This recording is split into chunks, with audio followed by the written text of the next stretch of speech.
Salut la fameuse Web TV, ici c'est Famen Énergie, le pôle énergétique du pays de Famen. Alors aujourd'hui c'est un spécial économie d'eau, c'est pour ça que je me trouve dans mes toilettes. Je voulais vous faire une petite vidéo avec toutes les économies que vous pouvez faire autour de l'eau, autour du WC, la salle de bain, le lavabo, la douche, donc on va parler différents pôles aujourd'hui. Alors commençons par les toilettes. Savez-vous qu'une chasse d'eau, c'est 20 à 30% de votre consommation d'eau. Donc tout ce qui est WC dans une maison va représenter donc un tiers de votre budget de la facture d'eau. Alors pour la chasse d'eau, vous allez retrouver plusieurs possibilités, ça dépend de l'ancienneté de votre toilette. La première, c'est la chasse d'eau dite classique, donc le réservoir classique à une seule commande qu'on voit ici en photo. Donc cette chasse d'eau classique, comment faire pour économiser de l'eau? Eh bien si vous n'avez pas les moyens de remplacer carrément le réservoir, il y a plusieurs possibilités. Vous avez ce qu'on appelle le toilet tank. Alors qu'est-ce que c'est que le toilet tank? C'est une poche qu'on vient remplir d'eau, qu'on met directement dans le réservoir et qui fait le volume, est occupé par cette poche, permet donc d'économiser l'eau quand on remplit le réservoir. Si vous n'avez pas les moyens donc d'avoir ce type de poche, vous avez plusieurs possibilités. Vous pouvez prendre une bouteille d'eau en plastique, bien sûr que vous remplissez d'eau.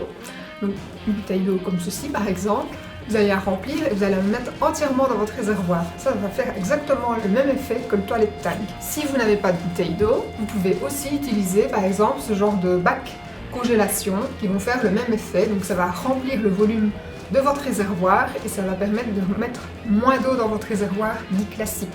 Vous pouvez aussi utiliser par exemple une brique ou quelque chose comme ça fonctionne très bien.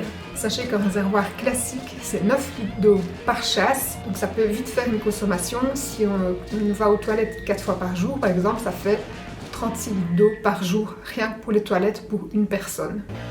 Donc on a vu toutes les petites astuces pour remplir son réservoir classique si on ne sait pas changer son réservoir. Si vous avez l'occasion de changer votre réservoir, vous pouvez aller dans les magasins de bricolage, acheter ce type de réservoir donc à double commande.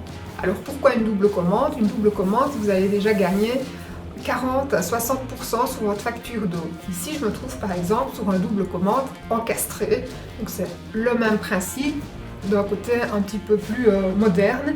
Donc on a la petite chasse ici qui fait 3 litres et la grande chasse qui fait 6 litres. Donc vous voyez par rapport à un réservoir classique, on est déjà plus économique avec ce système-là.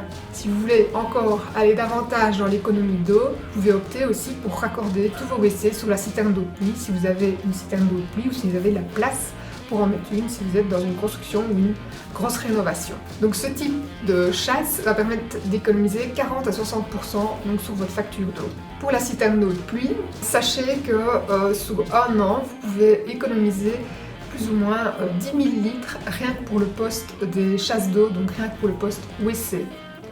Pour les plus écolos d'entre nous, on peut aussi opter pour la toilette sèche. Alors la toilette sèche, c'est une toilette à base de copeaux, de sciure, granulés de bois.